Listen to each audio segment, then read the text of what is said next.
7장 근심 없이 살기의 비밀. 네가 하나님의 섭리를 알도록 기도해줘. 브렌트가 말했다. 내가 입사 지원한 회사들 중 3군데에서 내게 연락을 해왔는데 어디로 가야 할지 확신이 서질 않아. 하나님의 섭리에 어긋나는 곳을 선택할까봐 걱정이야. 하나님의 섭리에 완벽하게 따르고 싶거든. 그러면서 말을 이어갔다. 어디가 합당한 곳인지 분별할 수 있도록 기도 부탁하네. 브렌트는 나의 절친한 친구이다. 그래서 나는 그가 삶 속에서 어떤 결정을 내리든 늘 하나님을 영화롭게 하고 싶어하는 그런 사람임을 알고 있었다. 이번에도 그는 직장 문제에 대한 고민으로 불안에 떨고 있었다. 그는 거의 3개월간 실직 상태였다. 그러던 중 최근 며칠 간격으로 새 회사가 일자리를 제안한 것이다. 그런데 아이러니하게도 왠지 브렌트는 3군데로부터 일자리 제의를 받았을 때보다 실직 상태였을 때가 더 느긋해 보였다. 연락이 온 곳은 하나같이 좋은 자리였지만 그는 올바른 선택을 해야 한다는 부담과 걱정으로 잔뜩 긴장해 있었다. 브렌트에게 필요한 것은 바로 근심 없이 살기의 비밀을 아는 것이었다. 근심 없이 산다는 게 불가능한 일처럼 들릴 수도 있다. 하지만 하나님의 선하심을 자신 있게 믿는다면 모든 것을 바라보는 관점이 바뀐다. 삶의 모든 세세한 것이 유일하신 한 분과의 관계 속에서 흘러나온다는 것을 이해할 수 있게 된다. 은혜는 하나님이 모든 것을 행하신다는 의미이다. 이것을 믿는가? 어쩌면 이런 질문이 나올 수도 있다. 그러면 우리는 아무것도 하지 않는 건가요? 그렇지 않다. 우리에게도 역할이 주어졌다. 매 순간 하나님을 신뢰하고 성령과 협력함으로써 하나님이 주시는 것을 그저 받는 것, 이것이 우리의 역할이다. 은혜로운 삶이 곧 수동적인 삶을 말하는 것은 아니다. 오히려 하나님이 우리 삶을 위해 계획하신 대로 착수하고 완벽히 이루어 놓으심을 신뢰하며 담대하게 행동한다는 의미이다. 안타깝게도 하나님이 계획해 놓으신 기쁨을 누리지 못하는 이가 매우 많다. 그들은 이미 그들을 위해 훌륭한 계획을 예비해 놓으신 하나님의 은혜를 이해하지 못한다. 실제로 우리의 삶이 온전히 하나님 손에 달렸음을 신뢰하게 된다면 우리는 마음 놓고 편안히 지낼 수 있다. 편안히 지낸다는 것은 결코 무책임하게 행동하는 것이 아니다. 이것을 사랑하는 아버지가 우리의 배후에 계시다는 것을 알고 담대히 행동하면서 근심 없이 여유롭게 삶을 즐길 수 있음을 의미한다. 하나님은 당신의 삶을 위해 근사한 계획을 마련하셨다. 하나님이 각 사람에게 예비하신 계획은 공장에서 찍어내듯 획일적인 계획이 아니다. 당신만을 위한 특별한 계획이다. 하나님은 당신이 태어나기 이전부터 당신을 보고 평생의 계획을 따로 준비하셨다. 자신이 창조된 목적을 아는 것. 이는 삶에서 누리는 가장 큰 기쁨 중 하나이다. 하나님의 섭리대로 사는 것은 절대 도달할 수 없는 목표가 아니다. 우리가 하나님의 목적 한가운데 있음을 깨닫는다면 얼마든지 가능한 일이다.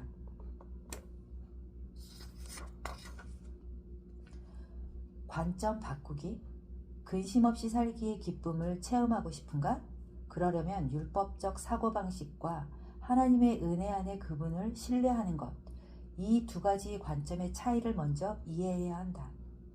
율법적 사고방식은 삶을 행함에 관한 것으로만 바라본다. 그런데 이러한 시각은 우리를 위한 하나님의 구체적인 계획을 찾고 따르는 것이 오롯이 우리의 책임이라 믿게 만든다. 이런 거짓에 사로잡힌 그리스도인들은 경건하기는 해도 종종 하나님이 계획하신 생활 방식과 그것을 통한 혜택들을 빼앗긴다. 율법주의자들은 자신의 올바른 선택에만 지나치게 초점을 맞춘다. 그러다 보면 하나님이 그들을 위해 계획하신 근심 없이 살아가는 자유를 놓치고 만다. 그들은 자신에게 하나님을 위해 이뤄야 할 사명이 있다고 믿는다. 그래서 늘 뭔가를 하려는 의욕이 넘쳐난다. 그리스도인이기보다는 교회를 위한 훌륭한 성도에 그치고 마는 것이다. 때로는 그들이 실제로 좋은 일을 많이 할 수도 있다. 하지만 문제는 바로 그러한 활동 어디에서도 하나님을 찾아볼 수 없다는 것이다. 그것은 이루 말할 수 없이 심각한 문제다. 당신을 위한 하나님의 계획은 예수님이다. 당신을 위해 하나님이 세우신 계획을 알아가는 출발점은 바로 은혜이다. 율법주의는 우리가 행하는 것을 바탕으로 스스로를 발전시키려고 노력하는 방식이다. 율법주의에 근거한 사고방식은 이렇게 묻는다. 나를 위한 하나님의 섭리는 무엇인가? 나는 무엇을 해야 하는가? 하지만 하나님의 섭리가 무엇인지 제대로 이해하기 전에 우리는 그분의 섭리가 누구인지부터 알아야 한다. 하나님의 섭리는 계획이 아니다. 그것은 사람이다. 바로 예수 그리스도인 것이다. 우리가 예수 그리스도와 올바른 관계를 맺고 그분과 연합한다면 자연스럽게 그분이 가진 계획을 쉽게 행할 수 있게 된다. 많은 사람이 이신론자로 살아간다. 그런데 그리스도인들 중에서도 적지 않은 수가 동일하게 살고 있다. 이신론자의 믿음에 따르면 하나님은 이 세상 창조하신 뒤 자동차에 기름을 주유하듯 세상에 에너지를 주입하고 한 걸음 물러서서 그것이 제대로 굴러가는지 지켜보는 존재라고 한다. 이신론은 창조주와 창조물 간의 치밀한 상호작용이 거의 없다고 여긴다. 즉, 하나님이 차가 달리도록 주유해 주시면 그 차를 어디로 운전하고 다닐지는 인류에게 달렸다는 말이 된다. 하나님 아버지에 관한 성경적 증거들을 제대로 아는 사람들은 그런 시각에 당연히 이의를 제기할 것이다. 하나님은 이 세상의 세세한 일까지도 관여하시는 분이기 때문이다. 그렇지만 많은 사람이 자신의 삶에 관한 하나님의 섭리에서만큼은 이신론자처럼 행동하기 일쑤다. 그들은 하나님에게서 섭리를 보여달라고 간구한다. 그래야 자신들의 임무를 깨닫고 그대로 행할 수 있기 때문이다. 하지만 삶은 춤과 같다. 파트너이신 하나님이 그분의 사랑이라는 리듬에 맞춰 우리를 이끄시면 되는 것이다. 헨리 블랙커비는 그에 져서 하나님을 경험하는 삶에서 멋진 예를 통해 하나님이 우리 안에서 그분의 섭리를 어떻게 달성하시는지 효과적으로 보여준다. 그 내용을 살펴보면 다음과 같다. 누군가 한 번도 가보지 못한 곳에 가고자 한다. 그때 목적지에 도달할 수 있는 방법으로는 두 가지가 있다. 하나는 그곳에 가본 친구에게 길을 물어보는 것이다. 그 친구는 길을 안내해 줄 지도도 그려줄 수 있다. 이것은 분명 효과적인 방법이다. 그러나 한 가지 주의해야 할 점이 있다. 실제 목적지에 가는 사람이 지도를 명확히 볼 줄 알아야 운전할 때 안내된 길대로 잘 따라갈 수 있다는 것이다. 그리고 다른 하나는 그 친구가 동행하면서 직접 길을 알려주는 것이다. 친구가 곧 지도가 되는 것이다. 이 예화는 예수님이 원하시는 우리 삶의 방식에 대해 완벽하게 설명하고 있다. 우리가 예수님과의 연합을 이해할 때 예수님은 우리에게 하나님의 섭리가 되신다. 우리를 통해 자신의 생명을 드러내심으로써 하나님의 세세한 모든 것이 우리 삶 속에서 이루어지게 하신다. 예수님은 우리가 하나님의 섭리를 알고 행동하게 만드는 유일한 분이다. 그분을 별개로 한다면 하나님 아버지의 섭리를 경험할 방법이 없다. 바울은 이렇게 말한다. 너희 안에서 행하시는 이는 하나님이시니 자기의 기쁘신 뜻을 위하여 너희에게 소원을 두고 행하게 하시나니. 빌립보서 2장 13절. 우리가 예수 그리스도와 하나임을 끊임없이 의식할 때 우리 안에 계시는 성령, 즉 하나님이 자신의 계획을 행하신다. 정확히 말하면 예수님은 단지 우리의 지도만 되시는 것이 아니다. 운전자이자 자동차이며 길이 되신다. 즉 예수님은 우리에게 모든 것이다. 무엇을 추구하는가? 하나님의 섭리를 알고자 하는 것. 이것을 제대로 이해하기만 한다면 정말 숭고한 목표가 된다. 우리는 분명한 이해를 바탕으로 예수 그리스도의 인도를 받을 것이기 때문이다. 우리는 그저 예수님을 신뢰하기만 하면 그분과 동행할 수 있다. 우리를 향한 하나님의 뜻을 향해 예수님이 우리를 인도하실 것을 제대로 알기 때문이다. 하나님에게 모든 것이 달려있으며 그분이 다 알아서 행하신다. 이 올바른 깨달음은 우리를 무척 자유하게 한다. 우리에게는 옳은 길을 찾으려는 성향이 있다. 이로 인해 우리는 하나님의 섭리를 우리가 찾아야 한다고 생각하게 된다. 우리가 믿음 안에서 근심 없는 삶을 산다면 하나님의 선한 일들의 증여자이시며 우리는 그저 수령인임을 깨닫게 된다. 그렇기에 은혜로운 삶에서 하나님의 섭리를 찾는 것은 우리의 임무가 아니다. 우리는 그저 하나님이 그분의 섭리를 우리 가운데 드러내실 것이라 확신하고 편히 있기만 하면 된다. 율법주의 사고방식을 가진 사람은 신실하게 하나님의 섭리를 추구하겠지만 찾았다고 확신하지는 못할 것이다. 이런 삶의 방식에 바탕을 둔다면 근심 없이 살기가 어떤 것인지 절대 알 수 없다. 예수님 안에서 안정된 자신감을 누리는 사람은 하나님의 섭리를 찾으려고 애쓰지 않아도 그것을 저절로 알게 된다. 사도행전 13장에는 하나님의 섭리를 알 수 있는 대표적인 인물이 등장한다. 바로 바울이다. 하나님의 섭리가 드러난 순간은 안디옥 교회가 바울과 바나바를 선교자로 파송할 때였다. 안디옥 교회의 교인들은 첫 선교자로 합당한 사람이 누구인지 어떻게 알았을까? 선교위원회가 있어 교회 지도자들이 모인 가운데 논의한 것도 아니었다. 그렇다면 당시 초대 그리스도인들은 이 위대한 선교자 바울에 대한 하나님의 섭리를 어떻게 알 수 있었을까? 누가는 그 일의 진행 과정을 이렇게 기록하고 있다. 안디옥 교회의 선지자들과 교사들이 있으니 곧 바나바와 니게르라 하는 시몬과 구레네 사람 루기오와 분봉왕 헤롯의 젖동생 마나엔과 및 사울이라 주를 섬겨 금식할 때에 성령이 이르시되 내가 불러 시키는 일을 위하여 바나바와 사울을 따로 세우라 하시니 이에 금식하며 기도하고 두 사람에게 안수하여 보내니라. 사도행전 13장 1절에서 3절. 그들이 하나님의 섭리를 이해할 수 있었던 것의 핵심은 주를 섬겨 금식할 때에 그들에게 하나님의 섭리가 드러났다. 초대 그리스도인들은 하나님의 섭리를 아는 것에만 급급하여 간구하지 않았다. 그들은 하나님을 전심으로 바라보았다. 이때 하나님이 그들에게 분명하게 말씀하심으로써 그들로 하여금 당신의 섭리를 제대로 알게 하셨다. 그들은 하나님을 추구하면서 그분의 계획을 찾아냈던 것이다. 율법주의는 우리가 하나님의 섭리를 찾아야 한다고 주장한다. 하지만 하나님의 은혜는 우리가 인격적으로 하나님을 경험할 때 절로 그분의 섭리를 깨달을 수 있다고 말한다.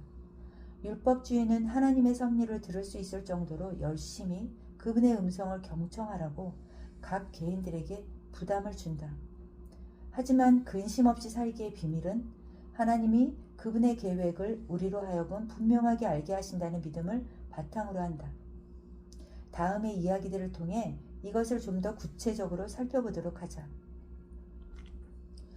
아버지가 텔레비전을 보고 있는 10대 아들의 방에 들어가서 말했다. 잔디 좀 깎아줬으면 좋겠구나. 그런데 아들은 아무 대답도 하지 않는다. 넋을 잃고 텔레비전만 보고 있을 뿐이다. 아들아, 내 말 들었니? 잔디 좀 깎아줄래? 아버지가 다시 한번 묻는다. 그렇지만 역시 아무런 답이 없다. 아들, 그 아버지가 더 크게 말한다. 네? 마침내 아들이 대답한다. 잔디 좀 깎아줬으면 좋겠구나. 알겠어요, 아빠. 이때 그 아버지는 제대로 듣지 않는 아들에게 화가 났을까? 그렇지 않다. 아들이 텔레비전을 보느라 아버지의 목소리를 못 들었을지라도 너한테 뭔가 말할 게 있을지 모르니 텔레비전을 볼 때마다 아버지 말에 주의 좀 했으면 좋겠다 라고 꾸짖지는 않을 것이다. 아버지는 소통의 책임이 자신에게 있음을 알기 때문이다. 하나님도 마찬가지시다. 그분은 우리의 하늘 아버지이다. 하나님은 우리가 당신의 음성을 잘 들을 수 있도록 애쓰신다. 그러므로 주의 깊게 듣지 않아서 하나님의 섭리를 놓칠까봐 근심과 걱정에 사로잡힐 필요가 없다. 그저 예수 그리스도를 신뢰하면 그분이 모든 책임을 지고 당신이 잘 듣도록 하시기 때문이다. 당신이 진정으로 추구하는 것은 과연 무엇인가? 당신에게 보이실 하나님의 일인가? 아니면 예수 그리스도 자체인가? 예수 그리스도와의 연합을 익히 알지 못하는 사람에게 하나님이 마련하신 계획을 발견하는 것이 무슨 소용이겠는가? 우리는 예수님과 함께하지 않고는 다른 그 어떤 힘을 통해서도 그분의 목적을 이룰 수 없다. 사실 우리가 예수님과 함께하는 것 외에 선택할 수 있는 방법은 없다. 실제로도 예수님과 함께하는 것보다 다른 방법을 선택해 하나님의 뜻을 이루고자 힘쓰는 사람들이 종종 있다.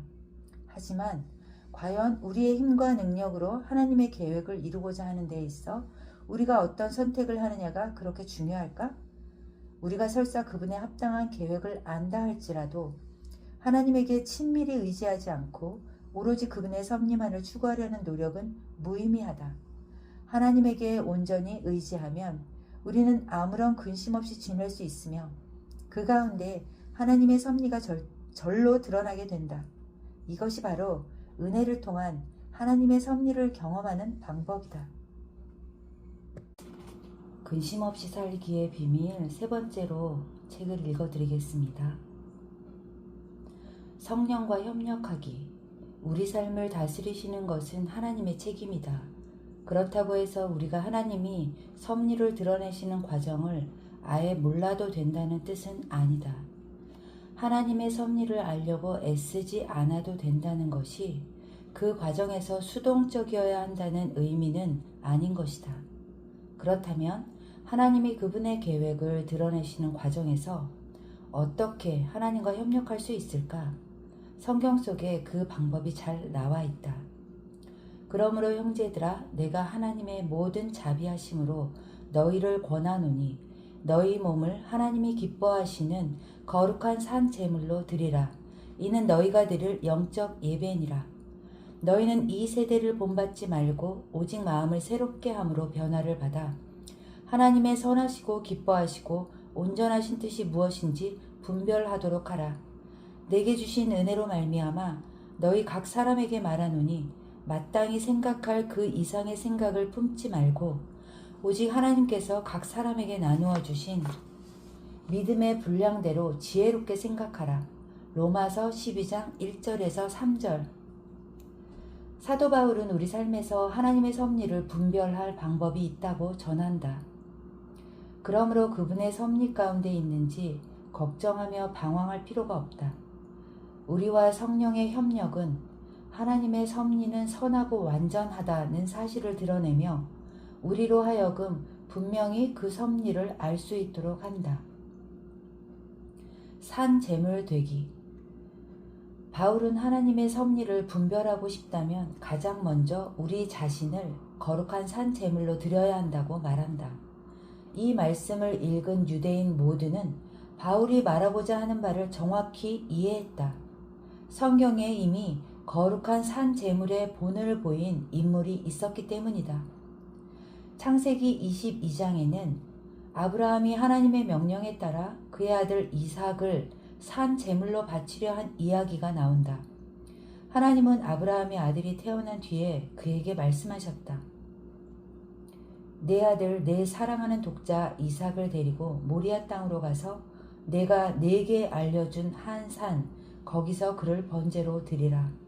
창세기 22장 2절. 이러한 말씀이 있은 뒤 창세기 22장 1절에서 14절에는 아브라함이 그 말씀에 따라 이삭을 산으로 데리고 올라갔고 결박된 이삭은 제단 위에 올라 칼을 든 아버지와 마주한 상황이 나온다. 이삭은 아버지의 의도를 알았을 때 분명 두려움에 사로잡혔을 것이다. 하지만 그 어떤 성경 구절에도 그가 아브라함에게 저항했다는 말은 나오지 않는다. 그의 아버지는 힘으로 쉽게 제압할 수 있을 정도로 연로했다. 그렇지만 이삭은 결박되어 제물로 바쳐지도록 가만히 있으며 아버지의 뜻에 순종했다. 주님의 천사가 아브라함을 멈추게 한 뒤에야 이삭은 자신이 죽지 않을 것임을 깨달았다. 바울은 삶에서 하나님의 섭리를 드러내기 위해서는 우리도 이삭처럼 되어야 한다고 말한다. 우리는 하나님에게 완전히 순종해야 한다. 하나님의 목적이 무엇이든 그것에 따라야 한다. 하나님에게 절대적으로 우리의 삶을 맡겨드리는 것이 그분의 섭리를 깨닫는 토대가 된다. 우리를 산 제물로 드리는 것은 우리가 우리 삶의 주인이 되려는 시도에서 손을 떼고 완전히 하나님에게 순종함을 뜻한다. 절대적인 순종은 그분을 향한 신뢰를 바탕으로 그분이 이루어 가시는 일에 그 어떤 의심이나 조건도 달지 않는다. 즉, 이삭이 아브라함에게 순종했던 것처럼 우리도 하나님을 신뢰하고 그분에게 순종해야 한다. 다른 예를 살펴보자. 월트는 몇 달간 실직에 대한 두려움에 시달리고 있었다. 그가 다니던 회사가 인력 감축을 하고 있으며 그의 부서에서 가장 많은 인원이 해고될 것이라는 소문이 돌았기 때문이다. 그는 이직할 회사를 알아보며 정신없는 2달을 보냈지만 아무런 성과가 없었다. 어느 날 그가 내게 말했다. 해고되면 어떻게 해야 할지 모르겠어요. 아시다시피 아내는 전업주부이고 저축한 돈도 별로 없거든요. 실직하게 되면 정말 어려움이 닥칠 거예요. 당신이라면 월트에게 어떤 말을 해주겠는가?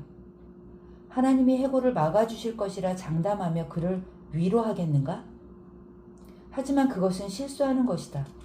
때로 실직을 당할 수도 있다. 오늘날 우리가 살고 있는 세상이 그러하기 때문이다.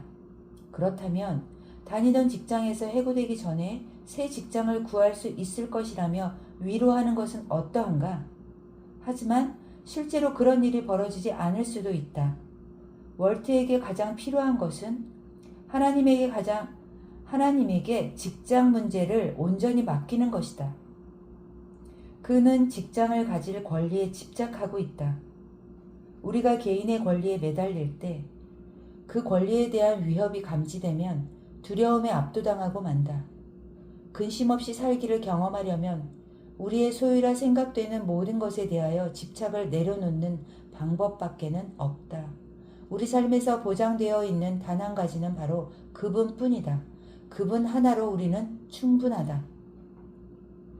우리가 주님에게 우리 자신을 완전히 맡긴다면 상상도 못할 방법으로 하나님의 계획이 펼쳐지는 것을 경험하게 될 것이다. 하나님의 생명을 경험하려면 우리 삶에 대한 집착을 내려놓아야 한다. 막상 그렇게 살아가려면 두려워진다. 그렇지만 그것만이 그분의 섭리를 알고 그 뜻에 따라 행할 수 있는 유일한 방법이다. 나는 월트에게 일자리에 관해서는 전혀 위로해주지 않았다. 다만 우리가 두려워하는 것들이 우리를 통제한다고 설명해 주었다. 그리고 하나님에게 절대적으로 순종하게 해달라는 기도를 드리라고 권면해 주었다. 일자리에 대한 권리 의식으로부터 오는 집착을 자발적으로 내려놓으면서 말이다. 나는 하나님이 고용주가 아니라 공급자라는 것을 끊임없이 시인하라고 조언해 주었다. 마침내 그는 오로지 산 제물이 되기로 선택함으로써 그 두려움을 극복할 수 있었다. 1995년 하나님은 나를 한 교회의 목사가 아닌 순회 설교자로 이끄셨다.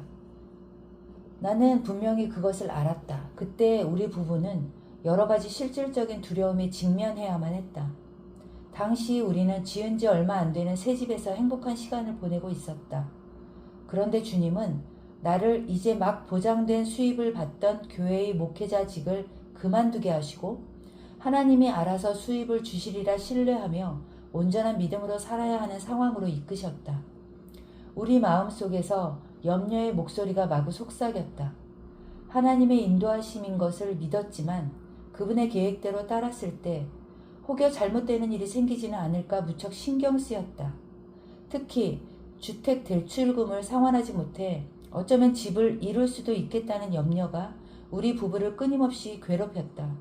믿음의 행보가 파산의 원인이 되지는 않을까 하는 생각에 우리는 너무나 두려웠다. 나는 과하게 근심하고 걱정했다. 두려움은 우리가 여전히 집착하고 있는 권리들이 무엇인지 여실히 보여준다. 우리에게 엄습했던 그 두려움은 우리가 집에 대한 소유에 집착하고 있음을 보여주었다. 그 두려움으로부터 자유로워질 유일한 방법은 하나님에게 우리 자신을 온전히 맡기는 것뿐이었다. 그래서 우리 부부는 어느 날 집 근처 산장에서 하룻밤을 보내기로 했다. 우리가 직면한 두려움을 직시하고자 했던 것이다.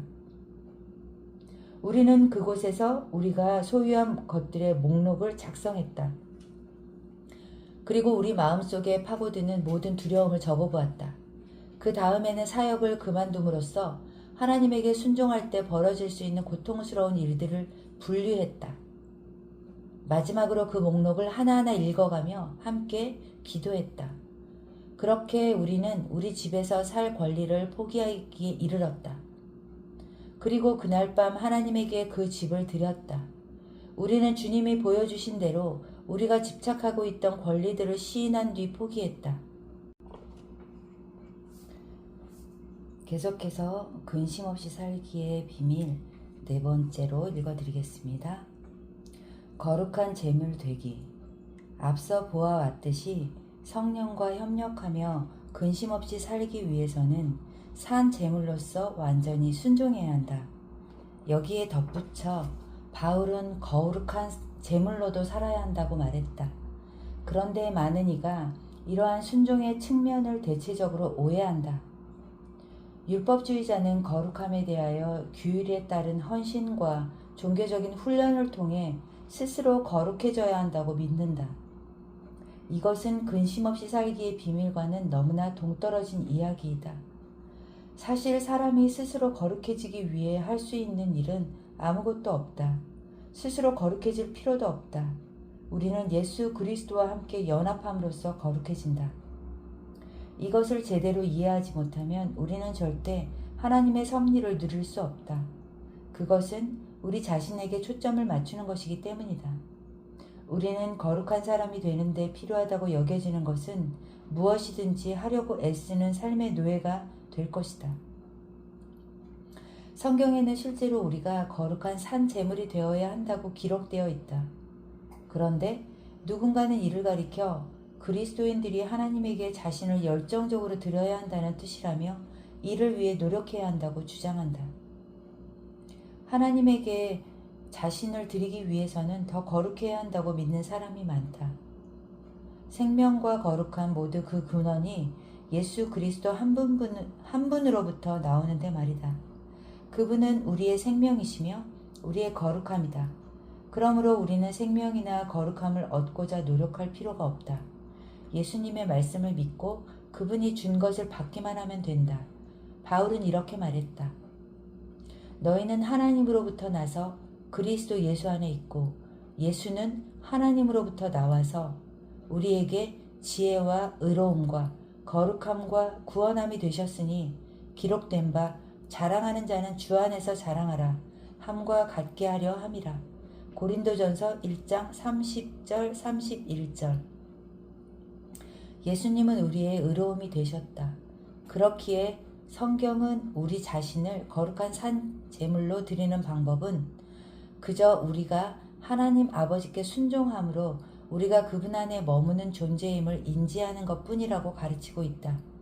당신이 예수님의 의로운 성품을 지니고 있음을 알 때 당신을 위한 하나님의 섭리를 깨달을 수 있다. 먼저 자신부터 개선해야 한다는 잘못된 생각으로부터 방해받지 않은 채 말이다. 하나님의 섭리대로 행하기.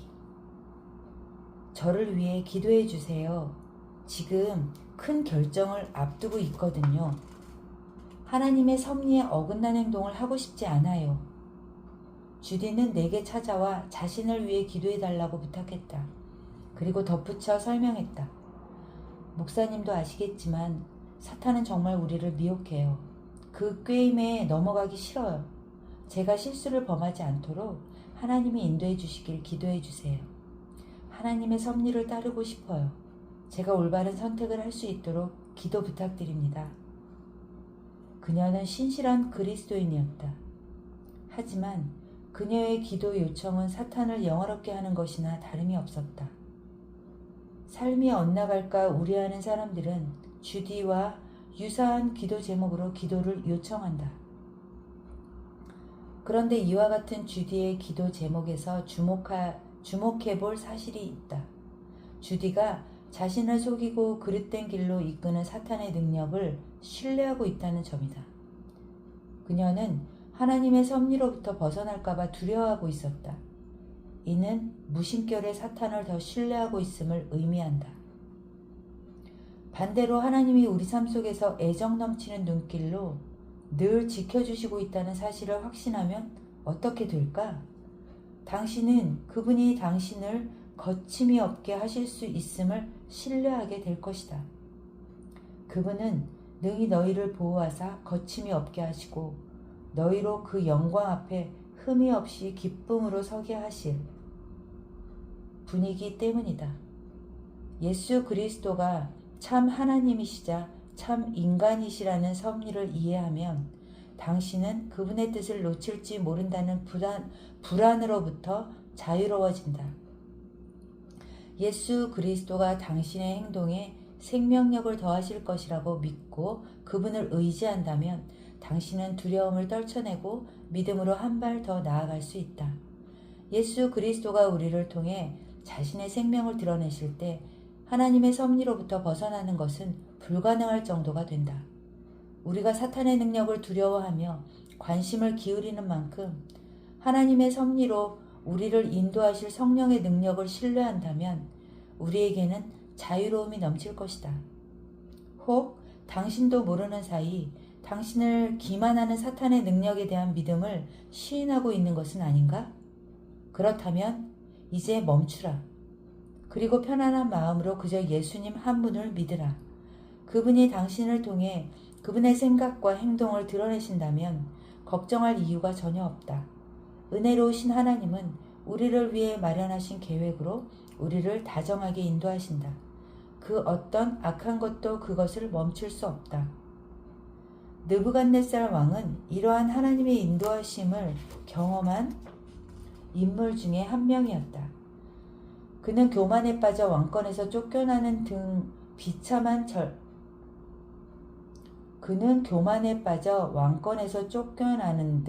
비참하게 전락했으나 하나님의 인도하심을 따라 곧 정신을 차려 하나님을 찬양했다. 그리고 하나님의 절대적인 주권과 인도하심을 입으로 시인했다. 땅의 모든 사람들을 없는 것 같이 여기시며 하늘의 군대에게든지 땅의 사람에게든지 그는 자기 뜻대로 행하시나니 그의 손을 금하든지 혹시 이르기를 내가 무엇을 하느냐고 할 자가 아무도 없도다. 다니엘 4장 35절. 하나님은 그분이 원하는 것이며 무엇이든지 하시는 분이다. 우리는 하나님의 섭리에 대해 고뇌하지 않아도 된다. 그분의 뜻을 알고 그에 따라 행하는 것이 우리의 힘과 능력에 좌우된다면 우리에게는 아무 희망도 없을 것이다. 하지만 하나님의 섭리는 우리에게 달려있지 않다. 우리로 하여금 하나님 아버지의 섭리를 반드시 완수하도록 하기 위해 예수님이 직접 싸우실 것이다. 이에 대하여 마틴 루터는 이렇게 말했다. 사람 스스로의 힘을 의지하면 패할 수밖에 없고 우리의 분투도 헛되다. 내 힘만 의지할 때는 패할 수밖에 없다. 힘 있는 장수 나와 날 대신해 싸우네. 이 장수 누군가? 주 예수 그리스도 만군의 주로다. 당할 자 누구랴? 반드시 이기리로다. 은혜 가운데 살아갈 때만이 예수님이 우리의 생각을 지휘하며 담대함을 주신다는 사실을 우리는 믿는다.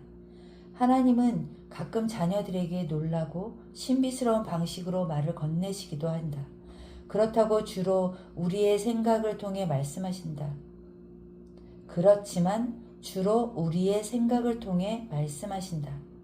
일상에서 벌어지는 사소한 기적들을 놓치지 마라. 물론 하나님이 의심의 여지 없이 분명한 방법으로 말씀하신다면 굉장히 흥미로울 것이다. 그렇지만 신비한 현상을 이용하지 않으셔도 하나님은 그분의 의지를 말씀하고 드러내신다. 사도 바울은 종종 환상을 보았고 심지어 하나님의 음성을 직접 들은 적도 있었다. 그렇지만 그는 그런 종류의 경험을 추구하지 않았다. 하나님의 섭리를 따르기 위해 먼저 자기 안에 거하시는 성령을 믿었을 뿐이다. 그는 담대하게 이렇게 외치기도 했다. 사도 바울은 종종 환상을 보았고 심지어 하나님의 음성을 직접 들은 적도 있었다. 그렇지만 그는 그런 종류의 경험을 추구하지 않았다. 하나님의 섭리를 따르기 위해 먼저 자기 안에 거하시는 성령을 믿었을 뿐이다. 그는 담대하게 이렇게 외치기도 했다. 누가 주의 마음을 알아서 주를 가르치겠느냐? 그러나 우리가 그리스도의 마음을 가졌느니라. 고린도전서 2장 16절. 바울은 하나님의 섭리를 알려고 고뇌하지 않았다. 그는 그저 알았다. 그는 자신의 생각들이 실제로는 자기 속에 있는 그리스도의 것이라 굳게 믿었다. 그야말로 근심 없이 살기에 본을 보여준다. 누구의 생각일까? 이때 이런 생각이 들 수도 있다. 실제로 나는 종종 이런 질문을 받아왔다. 제 생각들이 하나님으로부터 온 것인지 아니면 사탄으로부터 왔는지 혹은 제 자신에게서 나왔는지 어떻게 알 수 있나요? 하나님의 의지를 알고자 하는 사람에게는 이것이 아주 중요한 질문이다. 우리가 마음속에서 들리는 조언에 따르려 한다면 그 생각이 어디에서 온 것인지부터 알아야 하기 때문이다. 적으로부터 나온 생각. 적에게서 나온 생각들을 구분해내기란 쉽지 않다. 하나님의 의로운 성품에 모순되거나 성경을 부정하는 생각들은 모두 우리의 원수에게서 나온다. 당신은 예수님의 마음을 가졌다. 그러므로 불경한 생각들이 당신에게서 나왔을 리 만무하다. 경건한 사람들은 불경한 생각들을 만들어내지 않는다. 그렇지만 때로 우리에게 불경스러운 생각들이 드는 경우가 있다. 그런 생각들이 마음속에 떠오른다면 그것의 출처는 분명 당신의 마음이 아니다. 외부에서 유입된 것이다. 원수들은 때때로 우리 마음속에 그런 생각들을 유입시킨다. 가령 나는 기도할 때마다 끔찍한 생각이 갑자기 떠오르곤 했다. 당신에게도 그런 경험이 있는가? 기도 중간에 갑자기 끔찍한 말이나 생각이 머리에 번쩍 떠오르는 것이다. 그런데 그것들의 출처가 어디인지 알 수 없다. 그러면 나는 이렇게 말하곤 했다. 하나님, 저를 용서하세요. 제가 그런 생각을 하다니요. 특히 기도 중에 말입니다. 이것은 굉장히 비열한 사탄의 계략이다. 사탄은 내게 그런 생각을 주입시키고 나서 그것을 근거로 나를 비난한다. 그때 나는 깨달았다. 내 생각을 어떻게 다루느냐는 내 책임이지만 내 마음속 불경스러운 생각들을 듣는 것 자체로는 죄가 되지 않음을 말이다. 그제야 나는 자유로워질 수 있었다.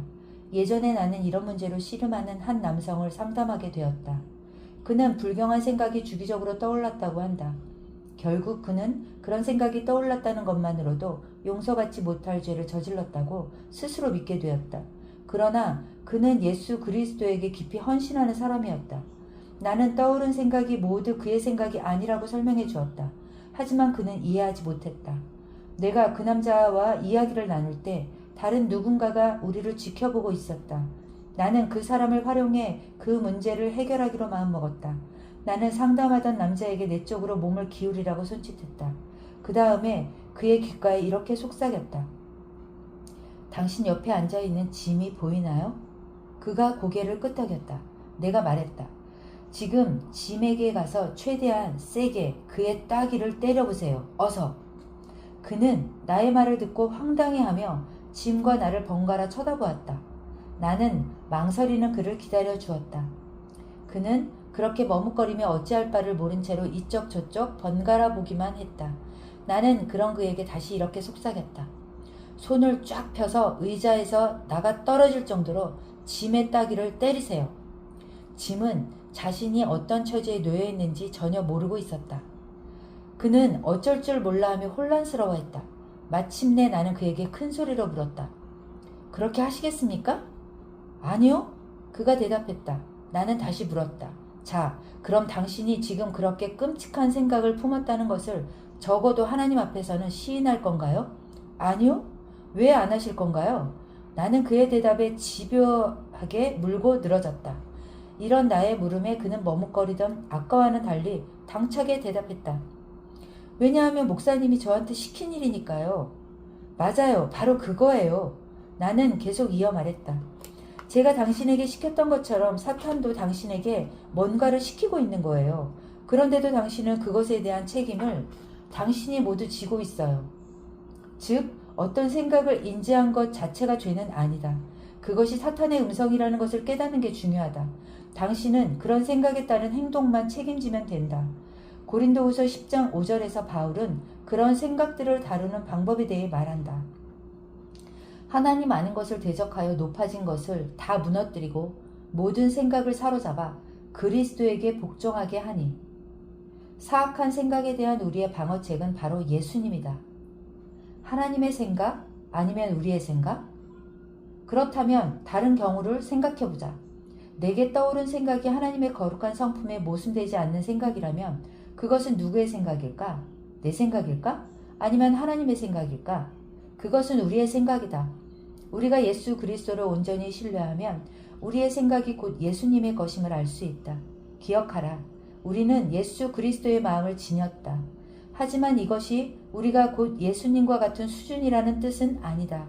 그리고 우리가 그분 안에 머문다고 해서 각자가 지닌 개성을 잃어버리는 것도 아니다. 그것은 예수님이 우리의 개인적 특성을 통해 그분의 생각이나 행동을 드러내시는 것이기 때문이다. 예수님 안에 머무르는 사람들은 자신의 생각을 신뢰하고 살아가며 담대히 행동한다. 그러나 미심쩍은 마음이 든다고 해서 당신이 믿음으로 행하지 않고 있다는 의미는 아니다. 당신의 결정에 있어 의심의 여지가 없다면 믿음이 필요하지도 않을 것이다.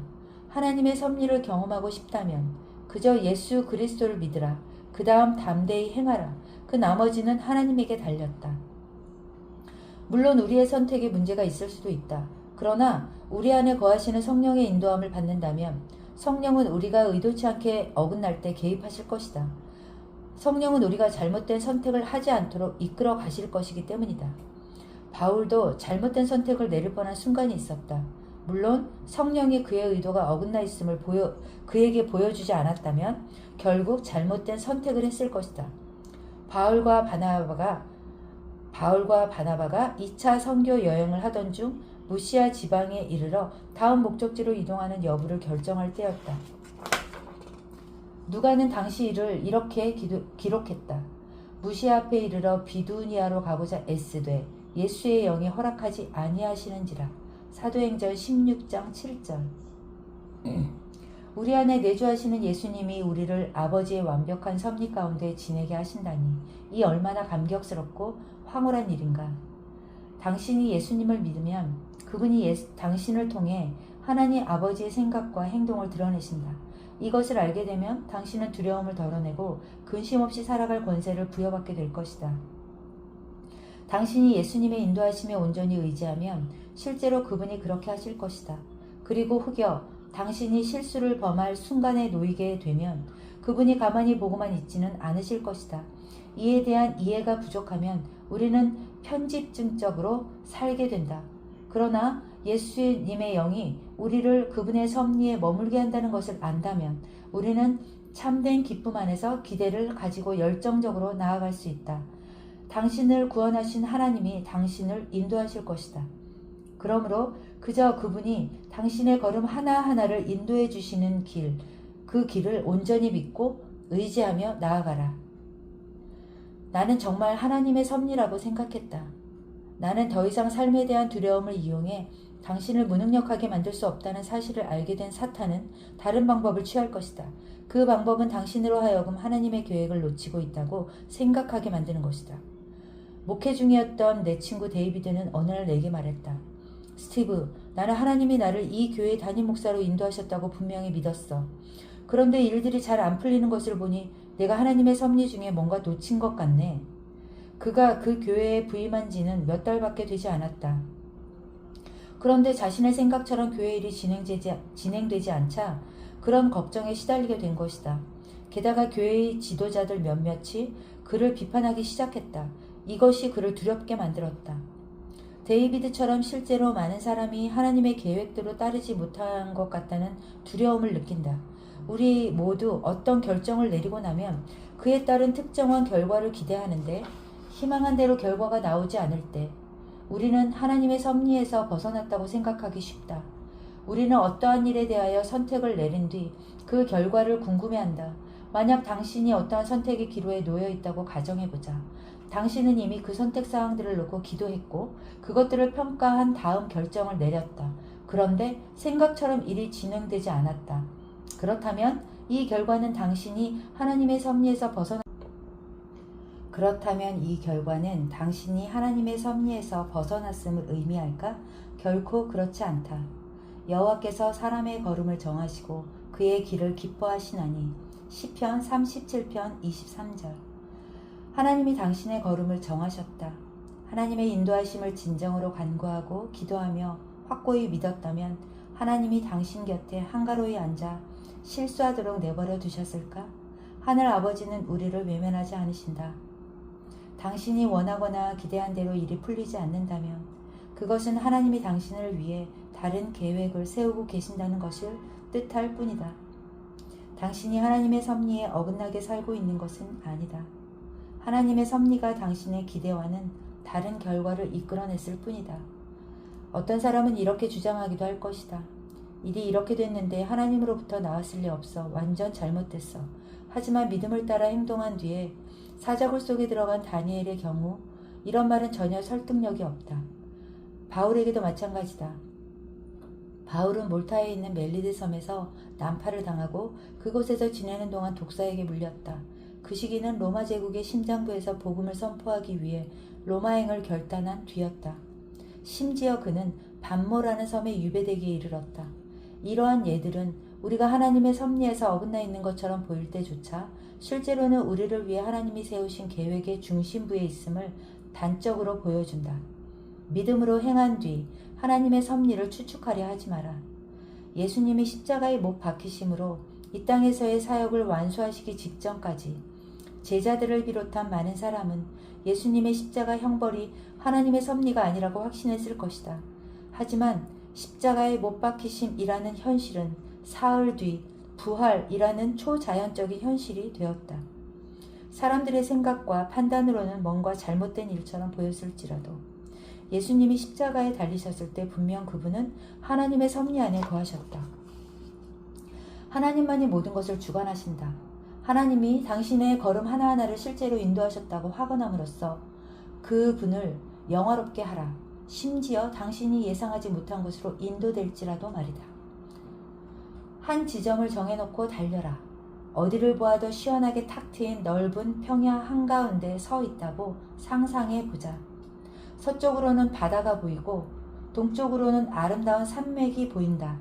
그리고 북쪽에는 무성한 숲이, 남쪽에는 길게 뻗은 나무들이 그늘을 들이고 있는 아름다운 호수가 있다. 보다시피 당신의 시야 안에는 눈에 띌 만한 지점이 많이 보인다. 이 지점들은 삶의 선택사항들을 나타낸다. 그곳들 중 어느 곳에도 갈 수 있다. 흥미로워 보이는 곳도 있고 그렇지 않은 곳들도 있다. 당신이 서 있는 평야에서 어느 곳에나 갈 수 있다면 당신은 어느 곳을 선택하겠는가? 당신 안에 거하시는 예수 그리스도를 믿는다면 쉽게 답을 찾을 수 있다. 당신이 원하는 곳을 선택하면 되기 때문이다. 물론 이때의 당신은 예수님과 친밀한 연합을 누리고 있는 상태여야 한다. 즉 그분과 별개로 행동하지 말아야 한다는 것이다. 그분이 당신의 생각을 인도해 주실 것을 먼저 마음으로 믿으라. 그 다음 결정하라. 그렇게 원하는 곳에 가기 위해 지평선 위에 한 지점을 선택했는가? 그렇다면 이제 달려라. 벅찬 기대를 품은 채 즐겁게, 그리고 최대한 빨리 달려라. 당신이 선택한 그 지점에 도착하면 이미 도착하셔서 당신을 향해 팔을 뻗고 서 계시는 그분을 보게 될 것이다. 그분은 환히 웃는 얼굴로 당신에게 말씀하실 것이다. 어서 이리 오너라. 나는 내가 여기로 오기를 기다리고 있었단다. 내가 있길 바라던 곳이 바로 이곳이야. 이때 당신은 아마도 이렇게 외칠 것이다. 주님, 주님이 여기 계시니 정말 좋아요. 아버지의 뜻이 이곳에 이루어질 것임을 압니다. 주님께서 저를 여기로 이끄셨고 매 순간 저와 함께 하실 테니까요. 근심 없이 살기의 비밀을 이제 제대로 알겠는가? 그렇다면 그 비법대로 행하라.